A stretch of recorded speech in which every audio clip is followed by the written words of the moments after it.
Il est invisible, il est redoutablement efficace et il a paralysé des générations entières. Aujourd'hui, on va suivre à la trace le poliovirus. Comment est-ce qu'il opère, quelles sont ses cibles et surtout, comment la science a-t-elle réussi à le contrer? C'est ce qu'on va décortiquer ensemble.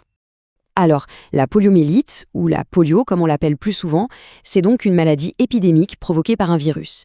Il en existe 3 types, mais au fond, ils partagent tous une caractéristique absolument redoutable, leur extrême contagiosité. Mais alors la question qu'on se pose tous, c'est comment? Comment un organisme si petit peut-il causer des dégâts aussi massifs? Quel est son plan d'attaque en fait? C'est justement ce qu'on va voir. Allez, on commence. Première partie, le plan d'invasion. On va voir comment ce virus fait pour passer au travers de nos défenses. Ce qu'il faut savoir d'abord, c'est que le virus ne peut survivre que chez l'humain. Ça veut dire que la transmission, elle se fait toujours d'une personne à une autre. Et pour ça, il a, disons, plusieurs cordes à son arc. Les postillons quand on tousse, les mains sales, ou même l'eau et la nourriture qui ont été contaminées. Bref, il a plusieurs autoroutes pour nous attendre. Et là, on rentre dans le vif du sujet. Le parcours du virus, c'est une véritable opération militaire, en 4 étapes bien précises. D'abord, étape 1, la pénétration. Le virus entre par la bouche ou le nez. Ensuite, étape 2, le franchissement. Là, il traverse la paroi de l'intestin et hop, il se retrouve dans la circulation sanguine. C'est là que ça devient vraiment critique. Étape 3, la fixation. Sa cible, le système nerveux central. Il va littéralement s'y accrocher. Et l'étape finale, la plus terrible, la destruction. Il s'attaque aux neurones, les détruit et c'est ça qui mène à la paralysie. Bien, le virus est entré. Passons maintenant à la deuxième partie, l'attaque sur l'organisme. Concrètement, qu'est-ce qui se passe dans le corps?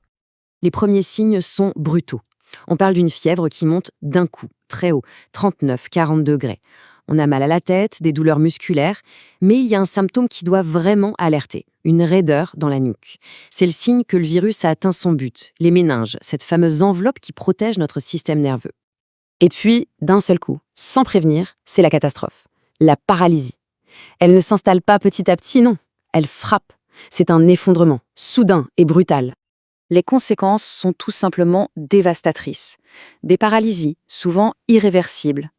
Une perte de la sensibilité. Mais le danger ultime, le plus grand, c'est la paralysie des muscles de la respiration. Si le virus atteint la gorge, le pharynx, eh bien, le risque, c'est la mort par asphyxie. C'est terrifiant. Bon, on a vu l'attaque, voyons maintenant la troisième partie, la stratégie de défense. Comment est-ce qu'on peut bien riposter face à un ennemi pareil? Alors là, il y a un point crucial à comprendre. Il n'existe pas de traitement pour guérir la polio une fois qu'elle est déclarée. La prise en charge, c'est ce qu'on appelle un traitement de soutien. C'est-à-dire qu'on aide le corps à se battre. On lutte contre la douleur avec des antidouleurs, on fait de la kiné pour maintenir ce qui peut l'être au niveau musculaire. Et bien sûr, si la respiration est touchée, c'est l'hospitalisation en réanimation. C'est vital. Mais la vraie défense, l'arme absolue qui a complètement changé l'histoire de cette maladie, ce n'est pas un traitement. C'est une prévention. C'est la vaccination. L'histoire de la polio, au fond, nous laisse avec cette pensée assez incroyable.